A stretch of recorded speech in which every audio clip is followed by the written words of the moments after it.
জয় হিন্দ, জয় Bharat. Dear viewers, আপনারা জেনে থাকবেন যে রিসেন্টলি দক্ষিণ পূর্ব এশিয়ার একের পর এক দেশে গণতান্ত্রিক সরকারকে ফেলে দিয়ে নিজেদের পছন্দ মতো পুতুল সরকারকে বসানোর চক্রান্ত করছে আমেরিকা। আমরা জানি যে কিছুদিন আগে পাকিস্তানের ইমরান খানের নেতৃত্বাধীন গণতান্ত্রিক সরকারকে রীতিমতো চক্রান্ত করে ফেলে দিয়ে সেখানে পাকিস্তানের সেনার মদতপুষ্ট একটা পুতুল সরকারকে বসিয়ে রেখেছে আমেরিকা। আর এখন এই একই চক্রান্ত শুরু করেছে দক্ষিণ পূর্ব এশিয়ার আর একটা স্বাধীন এবং গণতান্ত্রিক রাষ্ট্র বাংলাদেশের সাথে। হ্যাঁ, সেই বাংলাদেশ আমেরিকা কখনো চায়নি যে দেশটা পাকিস্তানের কাছ থেকে স্বাধীন হোক। সেই বাংলাদেশ স্বাধীনতার পরও আমেরিকা চেয়েছিল যে এই দেশটা পাকিস্তানের সঙ্গে আবার মিশে যাক। সেই বাংলাদেশের কথা বলছি, যাকে আন্তর্জাতিকভাবে প্রায় সবকটা দেশ স্বীকৃতি দিয়ে দেওয়ার অনেক পরে, অনেক গড়িমসি পর 6 মাস পরে গিয়ে স্বীকৃতি দিয়েছিল আমেরিকা। বাংলাদেশের জন্মের দিন থেকে আজ পর্যন্ত বাংলাদেশকে কিন্তু অপছন্দই করে আমেরিকা। তবে গত 15 বছরে সবচেয়ে বেশি অপছন্দের কারণ হয়েছে। তার কারণ বাংলাদেশ আমেরিকার ছায়াতল থেকে বেরিয়ে নিজের স্বাধীন পররাষ্ট্র নীতি তৈরি করে ফেলেছে। আমেরিকার পোষা ময়না না থেকে গত 15 বছরে বাংলাদেশ পৃথিবীর অন্যান্য পরাশক্তি যেমন রাশিয়া, চায়না এবং ভারতের সঙ্গে দ্বিপাক্ষিক সম্পর্ককে অনেক দূর এগিয়ে নিয়ে গেছে। দোষ এটাই যে গত 15 বছরে এই দেশটা এমনভাবে উন্নতি করেছে যে রাষ্ট্রপুঞ্জ এই দেশটাকে অনুন্নত দেশ থেকে উন্নয়নশীল দেশের তালিকাভুক্ত করবে আগামী 2024-এ। আর এজন্যই আমেরিকা চক্রান্ত করছে যাতে বাংলাদেশ থেকে গণতান্ত্রিক সরকারকে ছলে বলে কলে কৌশলে ফেলে দিয়ে পাকিস্তানের মতো একটা পুতুল সরকারকে বসিয়ে দেওয়া যায়।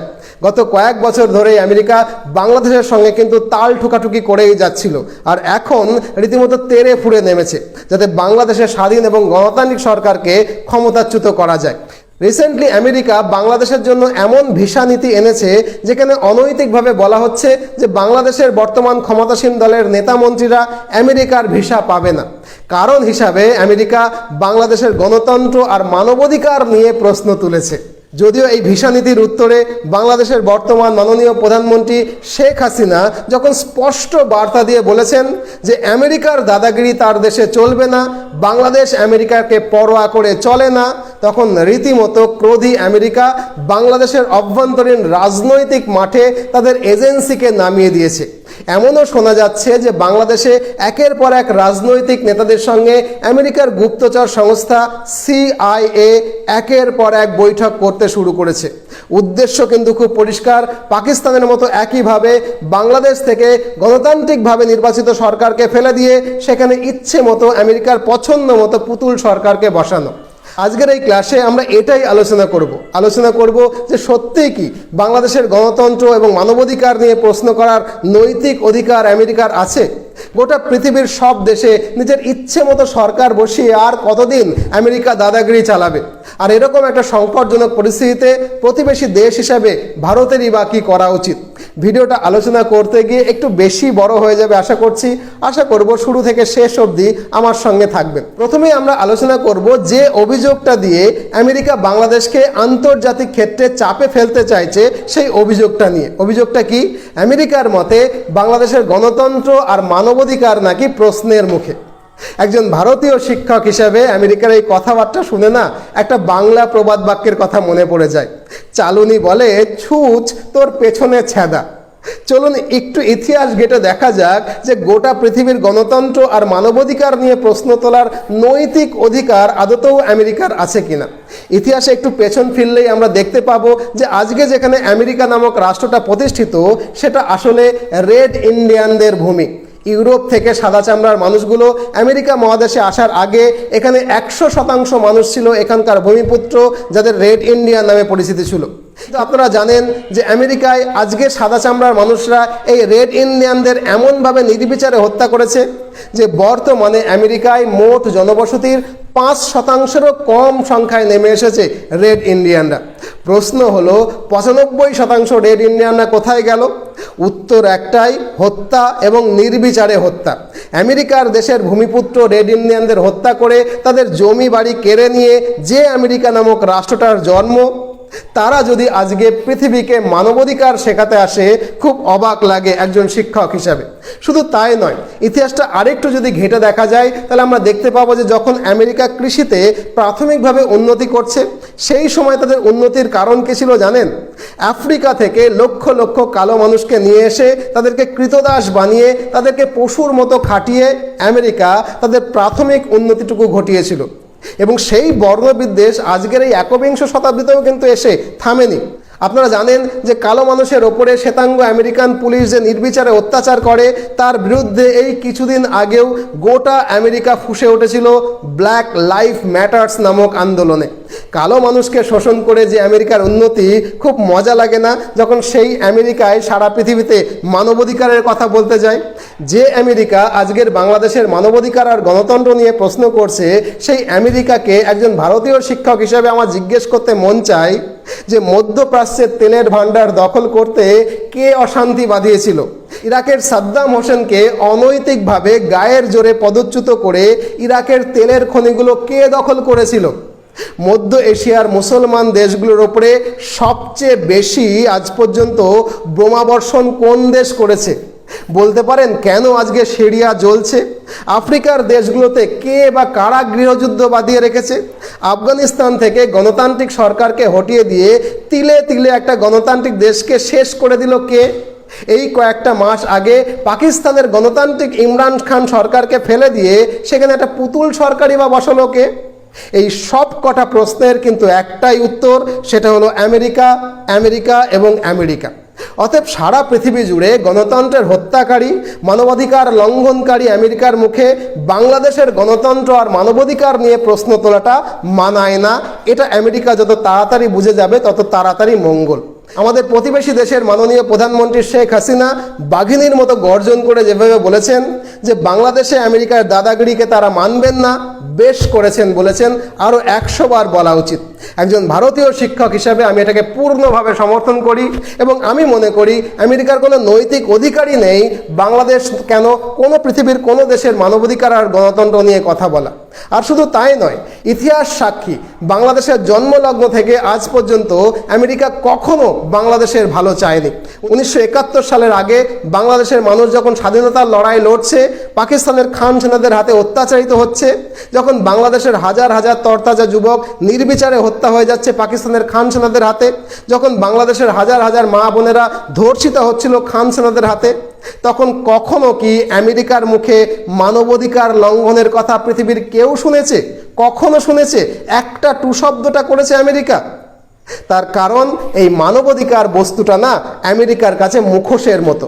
1971 সালে বাংলাদেশ যখন স্বাধীনতার লড়াই লড়ছে, তখন পাকিস্তানের পক্ষ নিয়ে সেই স্বাধীনতা আন্দোলনকে ভেস্তে দেওয়ার জন্য নৌবহর পাঠাতে চেয়েছিল কে? এই আমেরিকা। ইতিহাসে 71-এর চেতনায় উদ্বুদ্ধ বাংলাদেশের মানুষ কিন্তু এখনও সেই ইতিহাসটাকে ভোলেনি। বাংলাদেশের মানুষ ভোলেনি যে 1971 সালে বাংলাদেশ স্বাধীন হয়ে যাওয়ার পরও আমেরিকা পুরো দম লাগিয়ে দিয়েছিল যাতে বাংলাদেশ পুনরায় পাকিস্তানের সঙ্গে মিশে যায়। কি করে বাংলাদেশের মানুষ ভুলে যাবে যে পৃথিবীর অলমোস্ট সব কটা দেশ স্বাধীন রাষ্ট্র হিসেবে বাংলাদেশকে স্বীকৃতি দেওয়ার অনেক পরে, প্রায় 6 মাস পরে 4 এপ্রিল 1972-এ গিয়ে বাংলাদেশকে রীতিমতো গড়িমসি করে স্বীকৃতি দিয়েছিল এই আমেরিকা। অনেকটা অনিচ্ছা সত্ত্বেও স্বীকৃতি দিতে বাধ্য হয়েছিল। বাংলাদেশের মানুষ আজও কিন্তু ভোলেনি যে আমেরিকার একজন স্টেট সেক্রেটারি স্বাধীন বাংলাদেশকে অবজ্ঞা করে বলেছিল যে Bangladesh is an international basket case. এই কথাটা আমি আগের ভিডিওতেও কিন্তু পরিষ্কার করে বলেছি। এই তো হলো গিয়ে ইতিহাস। শুধু তাই নয়, রিসেন্টলি আমেরিকাতে অনুষ্ঠিত ডেমোক্রেসি সামিট নামক একটা অনুষ্ঠানে আমেরিকা পাকিস্তানকে আমন্ত্রণ জানালেও বাংলাদেশকে আমন্ত্রণ জানায়নি। কেন? নাকি বাংলাদেশে নাকি গণতন্ত্র নেই, কিন্তু পাকিস্তানে গণতন্ত্র আছে। কোন পাকিস্তানে? যে পাকিস্তানে সেনার এগেনস্টে প্রতিদিন মানুষ রাস্তায় নামছে। ওটা পাকিস্তান যেখানে অশান্ত হয়ে রয়েছে, মানুষ খেতে পাচ্ছে না, সেখানে নাকি গণতন্ত্র রয়েছে, আর বাংলাদেশে নাকি গণতন্ত্র নেই। পৃথিবীর মানুষ কিন্তু বুঝে ফেলছে যে এগুলো আসলে আমেরিকার মুখোশ। পৃথিবীর মানুষ জেনে যাচ্ছে যে আমেরিকার এজেন্ডা হলো পৃথিবীর প্রতিটা দেশে নিজেদের পছন্দ মতো পুতুল সরকারকে বসিয়ে সেই দেশে আমেরিকার শোষণ যন্ত্রটাকে চালু রাখা। যেখানে শোষণ করা যাচ্ছে না সে দেশের সরকার আসলে ভালা না। বাংলাদেশে আমেরিকার এজেন্ডা কি এটা বুঝতে কিন্তু বিশেষজ্ঞ হওয়া লাগে না। আপনারা হয়তো জানেন যে বাংলাদেশে মূলত দুটো বড় রাজনৈতিক দল রয়েছে। একটা দল হচ্ছে আওয়ামী লীগ, যার নেত্রী হিসাবে শেখ হাসিনা গত 15 বছরে বাংলাদেশে গণতান্ত্রিক সরকার চালাচ্ছে। আর একটা দল হলো বিএনপি, যার নেত্রী খালেদা জিয়া দুর্নীতির অভিযোগে আপাতত জেলে রয়েছে। আর খালেদা জিয়ার পুত্র সম্ভবত তারেক জিয়া বিদেশ থেকে এসে মাঝে মাঝে বাংলাদেশে বক্তৃতা দিয়ে আবারও বিদেশে ফিরে যাচ্ছে। এদের মধ্যে শেখ হাসিনা আন্তর্জাতিক সম্পর্কের ক্ষেত্রে কিন্তু নিরপেক্ষ ভূমিকা পালন করে। আমেরিকা, রাশিয়া, চায়না, ভারত প্রত্যেকটা বড় দেশের সঙ্গে ব্যালেন্স করে একটা স্বাধীন পররাষ্ট্রনীতি নিয়ে তিনি দেশ চালান। শেখ হাসিনা ভারতের পক্ষে না হলেও ভারতীয় শিক্ষক হিসাবে এটুকু বলতে চাই যে শেখ হাসিনা অন্তত নিরপেক্ষ ভূমিকাটা পালন করে। শেখ হাসিনা সরকার কোনো দেশের তাবেদারি করে না, স্বাধীনভাবে চলে, নিজের পররাষ্ট্রনীতিটাকে স্বাধীনভাবে মেনটেন করে দেশটাকে চালায়। কিন্তু বিপরীতে যে খালেদা জিয়া, যাকে আন্তর্জাতিক একটা পত্রিকায় একসময় বলা হয়েছিল pro Pakistani face of Bangladesh, এই নেত্রী সম্পূর্ণভাবে পাকিস্তানপন্থী এবং আমেরিকার পোষা ময়না এবং অবশ্যই ভারত বিরোধীও। গত বছর আমাদের মাননীয় প্রধানমন্ত্রী মোদি যখন বাংলাদেশ সফরে গেছিলেন, তখন গোটা বাংলাদেশ জুড়ে যে হাজার হাজার মানুষ মোদির বিরুদ্ধে রাস্তায় নেমেছিল, তারা অধিকাংশই ছিল এই খালেদা জিয়ার সমর্থক। অর্থাৎ এখানে কিন্তু আমেরিকার এজেন্ডা একেবারে পরিষ্কার। শেখ হাসিনার মতো গণতান্ত্রিক পদ্ধতিতে নির্বাচিত সরকারকে ফেলে দিয়ে খালেদা জিয়াকে বাংলাদেশের সরকারে স্থাপন করতে পারলে আমেরিকা এক ঢিলে 7 পাখি মেরে ফেলতে পারবে। এক ঢিলে 7 পাখি মারতে পারবে। কি কি পাখি মারবে আমরা এক এক করে হিসাব করি চলুন। প্রথম পাখি হচ্ছে দক্ষিণ পূর্ব এশিয়ার 20 কোটি মানুষের দেশে যদি ভারত বিরোধী কোনো সরকারকে বসানো যায়, তাহলে ভারতের পশ্চিম দিকে পাকিস্তানকে দিয়ে যেমন ভারতকে বিপদে রাখা গেছে, তেমনি একইভাবে ভারতের পূর্ব দিকেও কিন্তু আরেকটা সরকারকে বসিয়ে ভারতকে রীতিমতো চাপে রাখা যাবে। দ্বিতীয় এজেন্ডা কি, যদি বাংলাদেশে শেখ হাসিনার মতো ক্ষমতাশালী লিডারকে সরিয়ে দেওয়া যায়, তাহলে বাংলাদেশে আমেরিকাপন্থী যে কোনো সরকারের কাছ থেকে বঙ্গোপসাগরে অবস্থিত স্ট্র্যাটেজিক্যালি ভীষণভাবে গুরুত্বপূর্ণ সেন্ট মার্টিন দ্বীপকে আমেরিকা নিয়ে সেখানে আমেরিকান সেনাঘাঁটি স্থাপন করতে পারবে। আমি খুব কনসাসলি বলছি যে বঙ্গোপসাগরে আমেরিকান সেনাঘাঁটি তৈরি করার বাসনা আমেরিকার বহুদিনের। আর সেন্ট মার্টিন দ্বীপটা যেটা এখন বাংলাদেশের অধীনে রয়েছে, সেটা আমেরিকার কাছে বর্তমানে পাখির চোখ।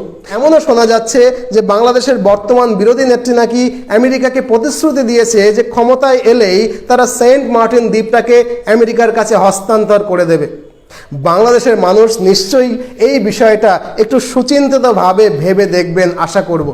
তৃতীয়ত, শেখ হাসিনার মতো প্রভাবশালী নেত্রী যখন বাংলাদেশকে শাসন করছে, তখন গত 15 বছরে বাংলাদেশ যেভাবে আর্থিক উন্নতি করেছে এবং যেভাবে আমেরিকার শাসনযন্ত্র ছেড়ে বেরিয়ে গিয়ে বাংলাদেশের আর্থিক উন্নতি হয়েছে, তাতে খুব স্বাভাবিকভাবেই শেখ হাসিনা সরকারের, আওয়ামী লীগ সরকারের ওপরে আমেরিকা রাগ তো করবেই। এবং এই জন্যই তাদের উদ্দেশ্য যে এই সরকারকে যদি ক্ষমতাচ্যুত করা যায়, তাহলে বাংলাদেশকে পুনরায় আবার আর্থিক গোলামে পরিণত করা যাবে এবং আমেরিকা বাংলাদেশকে আগে যেমন শোষণ করত, নিরবিচ্ছিন্নভাবে শোষণ করত, আগের মতো আবারও শোষণ করতে পারবে। চতুর্থত, বর্তমানে আওয়ামী লীগের শেখ হাসিনা সরকার যেভাবে পৃথিবীর 4টি পরাশক্তি আমেরিকা, রাশিয়া, চায়না এবং ভারতকে ব্যালেন্স করে স্বাধীন পররাষ্ট্রনীতি নিয়ে চলছে, এটাও কিন্তু আমেরিকার না পছন্দ। যদি এই সরকারকে ফেলে দিয়ে তাদের পুতুল সরকারকে বাংলাদেশে বসানো যায়, তাহলে দক্ষিণ এশিয়ায় আমেরিকার আরেকটা তাবেদার দেশ চলে আসবে। এটা আন্তর্জাতিক দাদাগিরির ক্ষেত্রে খুবই জরুরি একটা ব্যাপার। কিন্তু 71-এর চেতনায় উদ্বুদ্ধ বাংলাদেশের মানুষকেও ভেবে দেখতে হবে যে তারা আমেরিকার তাবেদারি করবে নাকি স্বাধীনভাবে চলবে, যেমন গত 15 বছর ধরে তারা চলছে। আর পঞ্চমত, রিসেন্টলি বাংলাদেশ আমেরিকান ডলারকে বাইপাস করে যেভাবে ইয়ান দিয়ে রাশিয়ার কাছ থেকে তেল কিনছে, সেটাও কিন্তু আমেরিকা একেবারেই পছন্দ করছে না। আমেরিকার কথা পরিষ্কার যে একটা ছোট্ট দেশ যদি আমেরিকাকে অমান্য করে, তাহলে গোটা পৃথিবীতে আমেরিকার দাদাগিরি কি আর বেশি দিন চলবে? অতএব প্রথম রাতেই বিড়াল মারো, আর এই কারণেই আজকের শেখ হাসিনা ভালা না। আর ষষ্ঠত, বাংলাদেশের বর্তমান শেখ হাসিনা সরকার রাশিয়ার সাহায্য নিয়ে যেভাবে নিজের দেশে নিউক্লিয়ার পাওয়ার প্ল্যান্ট তৈরি করছে, তাতে আগামী দিনে বাংলাদেশ যদি পারমাণবিক গবেষণা শুরু করে, সেটাও কিন্তু আমেরিকার মাথা ব্যথার কারণ। তার কারণ আমেরিকা চায় না যে শেখ হাসিনার নেতৃত্বাধীন আওয়ামী লীগ সরকার বাংলাদেশকে আরও উন্নতির পথে এগিয়ে নিয়ে যাক। এবং সপ্তমত এবং শেষত বিগত 15 বছরে শেখ হাসিনার নেতৃত্বাধীন বাংলাদেশ যেভাবে আর্থিক উন্নয়ন করেছে তার ফলস্বরূপ রাষ্ট্রপুঞ্জ 2024-এ বাংলাদেশকে অনুন্নত দেশের তালিকা থেকে তুলে নিয়ে গিয়ে উন্নয়নশীল দেশের তালিকাভুক্ত করবে, যেটা কিন্তু বর্তমানে আমেরিকা একেবারেই সহ্য করতে পারছে না। তার কারণ একটা অনুন্নত দেশকে কন্ট্রোল করা যত সোজা, দান খয়রাত করে একটা উন্নয়নশীল দেশকে যার অর্থনীতি মজবুত কন্ট্রোল করাটা কিন্তু সোজা হবে না। অতএব এই সমস্ত কারণে আমেরিকা ভিসা নীতির সাহায্যে শেখ হাসিনা সরকারকে চাপে ফেলতে চাইছে। আর এখন এও তো শোনা যাচ্ছে যে আমেরিকার গোয়েন্দা সংস্থা CIA বাংলাদেশের রাজনৈতিক ময়দানে নেমে গেছে, বাংলাদেশের স্বাধীনতাকে খর্ব করবার জন্য জোর তোর করে কাজে নেমে পড়েছে। জানি না 71-এর চেতনায় যে বাংলাদেশ নতুন শক্তিতে জেগে উঠছে তারা আমেরিকার পুতুল হিসাবে থাকতে আগামীতে চাইবে কিনা। একজন ভারতীয় শিক্ষক হিসাবে আমি কেবলমাত্র এটুকুই চাই যে ভারতের পূর্ব দিকটায় একটা গণতান্ত্রিক সরকার থাকুক। একজন ভারতীয় শিক্ষক হিসাবে আমি চাই যে আমাদের পূর্বে একটা উন্নত দেশ থাকুক, অবশ্যই শান্তিপূর্ণভাবে একটা দেশ অবস্থান করুক। বাকিটা অবশ্যই বাংলাদেশের মানুষকেই ভেবে চিনতে ঠিক করতে হবে। একজন সুচিন্তক ভারতীয় শিক্ষক হিসাবে এই গোটা ঘটনার ব্যাখ্যাটা আমি খুব পাঞ্জাল ভাষায় করলাম, আশা করি আপনাদের ভালো লেগেছে। ভালো থাকুন, ভারতবাসীর উদ্দেশ্যে বলছি সর্বদা ভারতের পক্ষে থাকুন। জয় হিন্দ, জয় ভারত।